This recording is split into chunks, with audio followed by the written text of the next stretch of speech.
3차 시에서는 기름 오염인 유류 오염에 대해서 알아보도록 하겠습니다.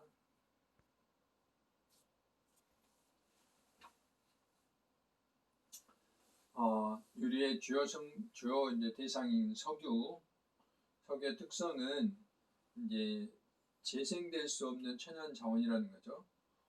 이게 이제 주로 그 오래된 나무라든지 이런 생물 성분들이 지층에 이제 오랫동안 쌓여 있으면서 만들어진 것은 천연 자원이죠.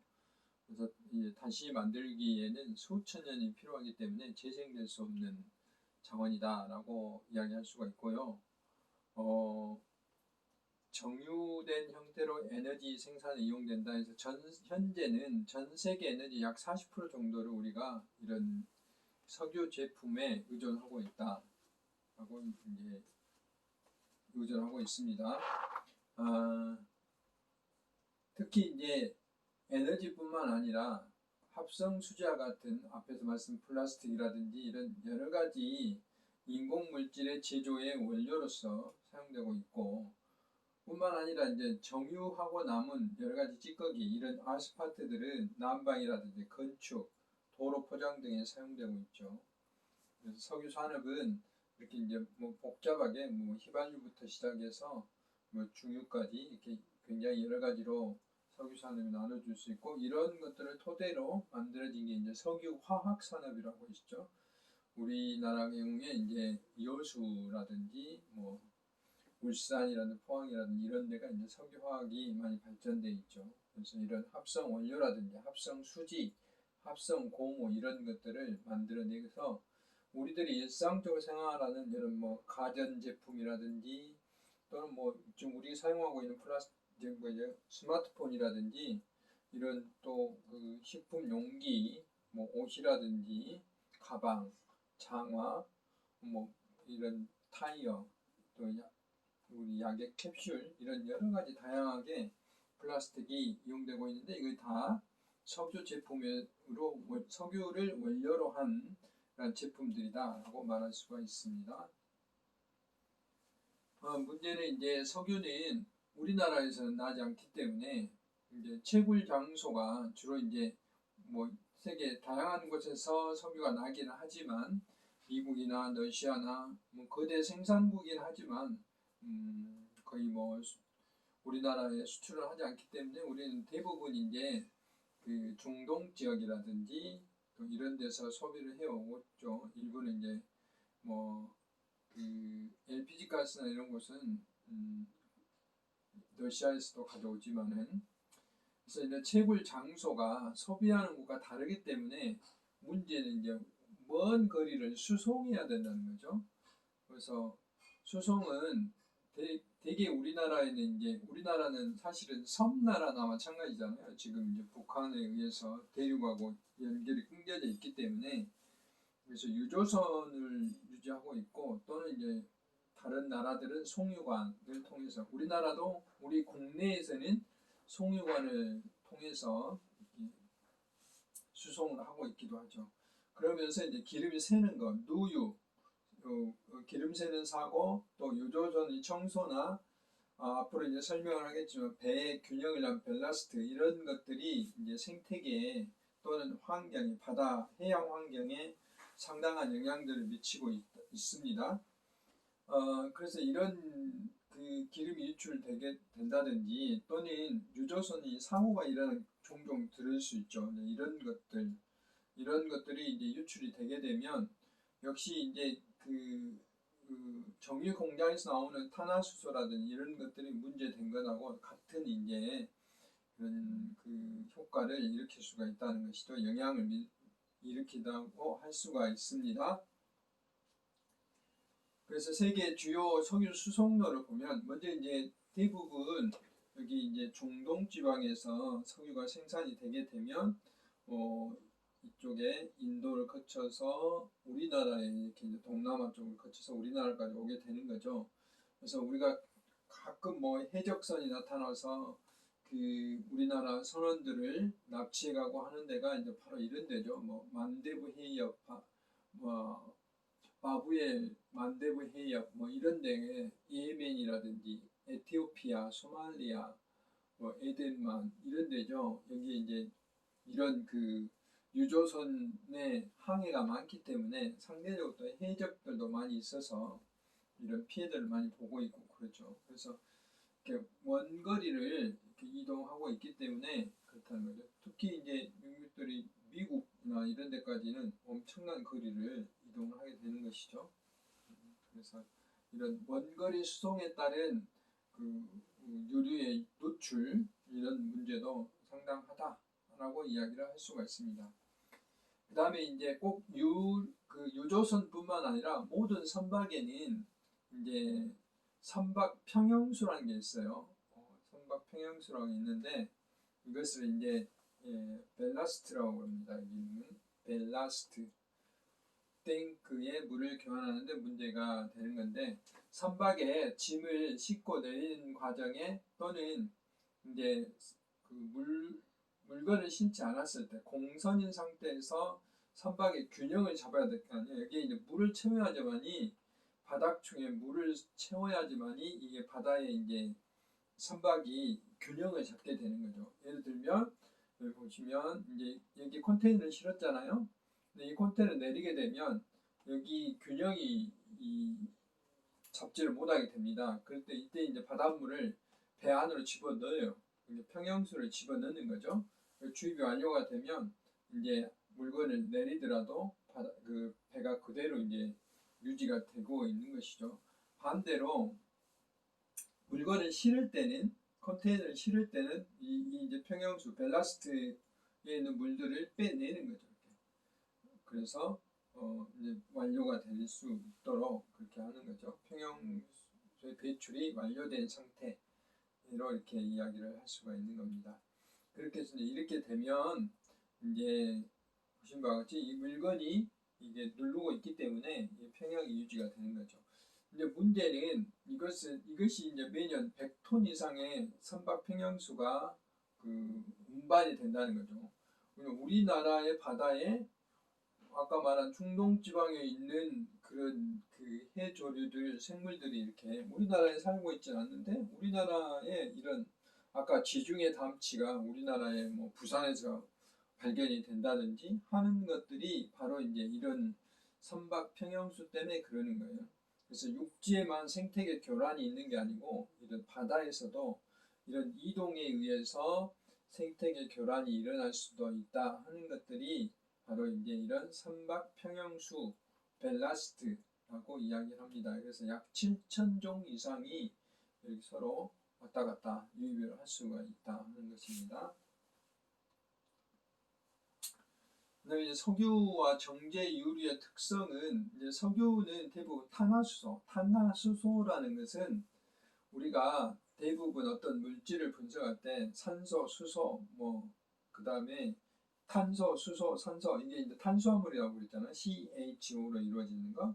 근데 이 탄소가 계속 고리 이어지는 거. 이걸 탄소 고리라고 그래요. 대부분의 물질들은 탄소 고리로 이루어진 게 많은데 이런 것들을 주 성분으로 가지고 있는 C가 탄소고 H가 수소인데 CH 이렇게 이제 고리가 계속 이어지는 것들 이런 분자 구조를 가진 것들을 탄화수소라고 그러는데 이런 것들이 많이 연결된 것들을 유기화합물이라고 해요. 근데 유기화합물이라는 생물하고 가까이 석유도 어차피 생물이 이렇게 오랫동안 돼서 변한 거잖아요. 그래서 그 사람이나 생물하고 가까운 그러한 물질들을 유기화합물이라고 하는데 이런 것들이 이제 혼합해서 일어나는 것이죠.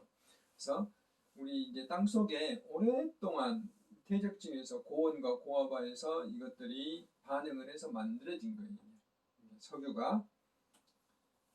그래서 이제 그런 성분들이 원유, 액체, 원유가 만들어지고 천연가스가 나오기도 하고 석유 혈암, 석유사암 이런 데서 아스파트나 타르가 나오기도 합니다. 그래서 그런 것들을 이제 전부 다 우리가 이용할 수 있는 것이죠. 그 다음에 이제 구체적으로는 뭐 지방족 탄화수소, 지방족 고리 탄화수소, 방향족 탄화수소, 분별 증류 뭐 이런 게 있는데 용어가 어렵기 때문에 여러분들 일일이 다 이거는 아실 필요는 없습니다. 이런 석유의 성분들이 이렇게 나온다. 대개 이제 우리가 석유 그럼 냄새가 나잖아요. 석유 냄새 맡아보셨죠? 휘발유 냄새 맡아보셨죠? 그런 냄새들이 주로 이제 이런 방향족 탄화수소를 가지고 있기 때문에 그래요. 우리가 화학 시간은 아니지만 이렇게 육각형 어떤 고리라는 게 있어요. 이게 다 벤젠 고리라고 하는 건데요. 이제 그런 게 우리가 뭐 아로마틱이란 뭐 어떤 향기 뭐 그런 뜻이잖아요. 아로마틱, 하이드로카본 탄화수소예요.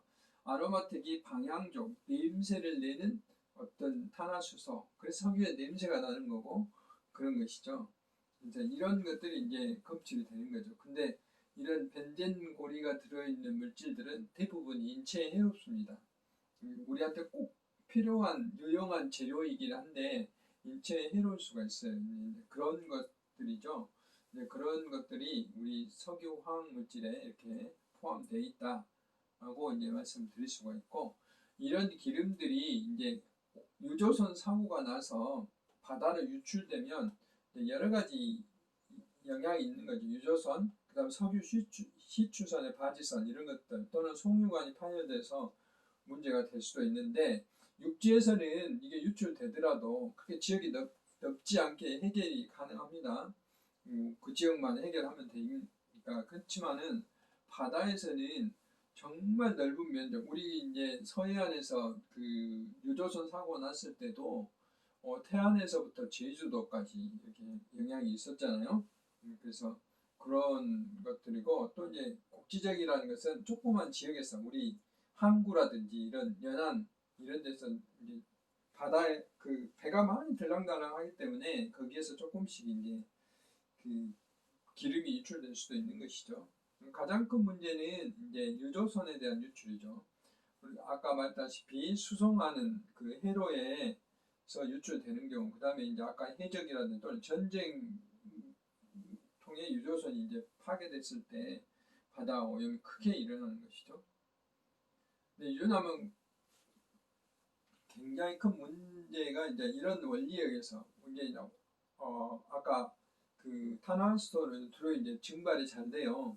그때 확산, 바람이라든지 또는 이제 그 바다의 어떤 난류 문제 이런 것에 의해서 이게 이제 얼마나 멀리 퍼질 것인가 이런 게 직접적으로 영향을 받게 되는 거. 그다음에 증발, 이제 이게 공기 중으로 나오는 거죠. 그럼으로써 수환경이나 육지, 육상 환경에 영향을 미칠 수도 있다 이 말이죠.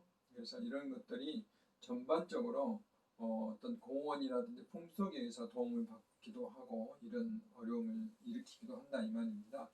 확산이나 증발이 일어나기 때문에 오염이 좀 더 멀리 먼 거리로 이렇게 될 수 있고, 특히 이제 문제는 이런 기름 성분들이 물에 녹아 들어가는 거죠. 유류 성분이 수층에 녹아서 그 인근 수역을 오르는, 바다 전체를 이제 그 인근의 전체를 오염시키는 이런 문제가 발생할 수도 있다 하는 거고, 그래서 증발되고 확산되고 그다음 물에 녹고 그다음에 이제 시간이 오래 가면 이런 것들이 잔류 물질로 남는다 이 말이죠. 가벼운 분해계 증발과 용해가 끝나고 남는 이런 것들이 비교적 안정된 상태로 남는데, 이런 것들을 우리는 이제 유상액이라고, 말이 좀 어렵죠. 유상액이라고 하고 부스라고도 하고 합니다. 이것들이 이제 오래되면 이제 아스파트가 뭉친 것처럼 잔류물질 덩어리인 타르볼이라는 게 만들어져요. 타르볼. 그래서 그러니까 그 물에 녹아 있는 뭐라 할까요? 뭐 점액질 상태로 됐다가 이게 시간이 좀 지나면 조금 더 고체 성분이 타르볼 상태로 오일볼이라고 기름 덩어리가 만들어지는 것이죠. 이런 것들이 이런 원리에 의해서 이렇게 확산되고 증발되고 용해되고 그다음 남고, 그래서 바다를 오염시키는 거죠. 이게 기름이 바다에 유출되게 되면. 또 한 가지는 이제 그 기름의 성분인 탄화수소들이 식물이나 동물이나 이런 이제 그죠? 그 새들에게 그 직접적으로 이제 축적이 되는 거죠. 다양한 형태로 그 먹이로서 작용을 하기 때문에 그래서 그 많은 그 해조류라든지 해안 습지에 있는 여러 가지 식물들에게 축적되기도 하고 그다음에 달팽이나 홍합 그다음 바닷가재 이런 데서 축적이 되기도 하고 그다음에 갈매기, 바다오리 이런 데도 축적이 되기도 하고 그 오염된 바다에 살고 있는 생물에게 탄화수소가 석유 성분이 이제 농축이 되는 것이죠. 이건 생물 농축이라고 말씀드렸습니다만은 그렇게 되면 이제 맨 먼저 여러 가지 영향들이 있는데 물리화학적인 영향은 그 기름막을 만드는 거예요. 해수 표면에 바다 표면에 기름막을 만들어 버리면 일단은 이제 햇빛이 안 들어가야 되는 거예요. 햇빛이 안 들어가니까 생물들이 문제가 되는 거죠. 플랑크톤들이 식물성 플랑크톤에 광합성을 할 수 없잖아요. 이제 기름이 더 오염이 많이 되면 초콜릿 무스 아까 뭐 수면을 덮어본다 했죠. 그럼 밑이 캄캄하게 되는 것이죠. 그 다음에 이제 기름이 어느 정도 뭉치게 되면 무스와 같이 이렇게 뭉치게 되면 유성액처럼 타르보르나 이렇게 뭉치게 되면 첨도가 높게 되는 거죠. 그러면 물속에 살고 있는 생물들에 붙어서 생물이 살 수 없게 만드는 거죠.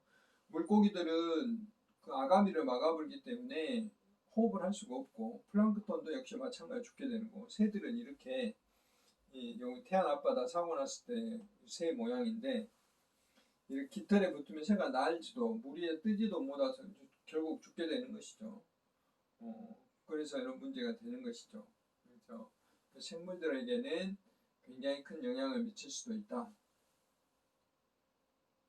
다음에 이제 탄화수소 성분들이 독성을 일으킨 장기간 생태 독성이 있다고 하는데 이런 것들이 이제 어느 정도는 있다고 생각이 되고요.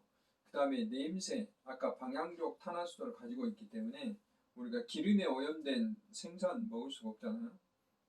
이런 것들도 있고 그 다음에 생태계에 미치는 영향, 아까 플랑크톤이라든지 이런 것에 따라서 이런 것들은 직접적으로 영향을 미치는데 1976년도에 인도네시아에서도 벙커시우가 유출돼서 이런 거기에 살고 있는 연체동물, 뭐 연체동물이라 하면 오징어라든지 뭐 그다음 문어라든지 낙지 이런 것들 말하죠. 이런 연체동물, 갑각류, 새우라든지 게라든지 이런 것들 해조류가 직접적인 피해를 입었다 하는 것을 알 수 있습니다. 조금 더 자세히 보면 이제 기름이 유출되면 이렇게 이제 수면 위에 기름막을 만들게 되는 거죠. 그래서 아까 물리적으로 햇빛을 차단한다든지 공기가 그 물속으로 녹아들어가고 막는다든지 이런 문제를 일으킨다고 하겠죠. 그래서 그 100리터의 기름이 거의 1제곱킬로미터 수면을 덮을 수 있다고 하니까 굉장히 넓은 면적을 덮을 수 있다는 거죠. 그래서 이런 유막층을 형성하게 되면 앞에서 설명했다시피 햇빛, 그 다음 공기 이런 것들을 차단시키기 때문에 생물들이 살 수 어렵게 만드는 것이죠. 그 다음에 이제 이런 것들 기름때를 뭐 여러 가지로 제거하잖아요. 흡착포라든지 또는 뭐 다른 약품을 이용해서 제거를 하게 되는데 그렇게 하더라도 이런 그 바닷물보다 10배나 이 유출된 기름 성분들이 무겁기 때문에 끈적끈적한 덩어리 상태로 이렇게 바닥으로 가라앉아요. 그러면 바다의 바닥을 아스팔트 포장도로처럼 만들어버리는. 그러면 거기에 생물들이 살 수 없잖아요. 바닥에 사는 생물들, 해조류들, 뭐 그 갑각류들 이런 것들 바닥에 많이 살고 있는데 살 수 없도록 만드는 이런 큰 문제가 발생하는 거예요. 그러니까 표면에서도 문제지만 이게 시간이 되면 바다에도 이런 문제를 일으킨다 하는 것을 알 수가 있습니다. 그 다음에 이제 시간이 되면 아까 바다에 가라앉아서도 문제지만 기름띠가 시간이 되면 오일본이라는 거 만들어져요. 그러니까 처음에 이런 기름띠였는데 이게 이제 끈적끈적하게 오랜 시간이 되면 휘발분이 없어지면서 이렇게 덩어리로 뭉쳐져요. 이런 것을 이제 오일볼이라고 그러는데 이것이 다시 이제 파도를 타고 조류를 타고 이렇게 움직여서 다시 수면으로 나오면 햇빛에 의해서 또 이것들이 분해가 돼요. 햇빛에 떠오르서 터지면 다시 이제 이렇게 기름막을 또 형성하게 돼서 여기서 발생했던 게 먼 지역까지 이렇게 번지게 되고 해안에까지 나가서 바위나 모래 그리고 뻘에 이렇게 이제 붙어버리는 것이죠. 그러면서 뭐 상당히 넓은 면적을 영향을 미치게 되고 오일벌이 터지면 아까 이제 그런 탄화수소류 중에 속하는 벤젠이나 톨루엔 이런 물질들이 이제 영향을 미치고 되고 대기 중으로는 여기 이제 휘발이 돼서 문제를 일으킬 수도 있는 것이죠. 그래서 이제 이 방제 작업할 때는 바다는 워낙 넓기 때문에 우리가 닦아내는 데는 한계가 있고요. 이걸 이제 걷어내는 것도 한계가 있습니다. 그래서 이렇게 약품을 뿌려서 멀리 퍼지지 않게 오일 펜슬을 쳐서 이렇게 하는데 이거는 이제 항구라든지 간단한 데서는 이렇게 오일 펜슬을 칠 수가 있어요. 그렇지만 이렇게 넓은 바다는 쉽지 않습니다. 그 다음에 유산제라는 거, 유분산제라는 거 이걸 뿌리면은 물과 기름이 잘 섞지 않는데 잘 섞여서 물하고 그냥 같이 만들어버린 거예요. 우리 눈에 보이지 않지만 그런 성분들이 녹아 들어 있는 것이죠. 그리고 또 유분산제 자체도 독성을 갖고 있기 때문에 좀 신중히 해야 되는데 그 기름의 양이 워낙 많아서 방법이 없기 때문에 이렇게 유분산제를 살포를 하게 되는 것이죠. 그래서 이런 사고가 애초에 안 일어나면 좋겠지만 우리가 원치 않는 사고는 이제 그래도 일어나기 때문에 여러 가지 대비책을 친환경 유분산제를 개발한다든지 이런 노력들이 필요하다고 생각이 듭니다. 우리나라에서 이제 가장 큰 사고로 기억되는 2007년도 12월 7일 날에 발생한 서해안 태안 앞바다, 유명한 관광지기도 하고 생산지기도 하고 그렇죠. 우리나라에서 중요한 곳이죠. 여기 주변에 많은 해수욕장과 안면도 이런 곳들이 위치하는 곳이기 때문에 중요한 곳인데 2007년도 여기에 유조선이 홍콩 선적 유조선이 허베이 스피리트와 같은 홍콩 선적의 유조선과 삼성물산의 그 삼성 1호기가 충돌이 됐어요. 그러면서 무려 약 13,000kl의 원유가 이제 태안 해역으로 유출이 된 거죠. 그러니까 지금 인천대교가 이미 완공돼서 운영되고 있지만 인천대교 공사를 마친 삼성 1호 이 크레인 이 부선이 A인선이 바지선이라고 있잖아요. 자체 동력이 없어가지고 이 크레인은 되게 동력이 없어요. 우리 세월호 사고 때도 끌고 오잖아요. 그래서 A인선이 끌고 가다가 와이어가 끊어져 끌고 가는 와이어가 끊어져 가지고 이것이 이제 이 유조선과 충돌해서 이제 파괴가 된 거죠. 그래서 기름이 유출된 거예요. 그래서 이렇게 문제가 발생했어요.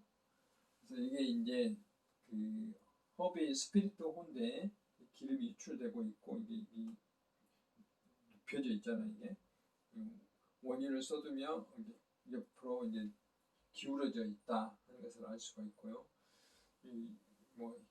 바다뿐만 아니라 해역에까지 문제가 있었습니다.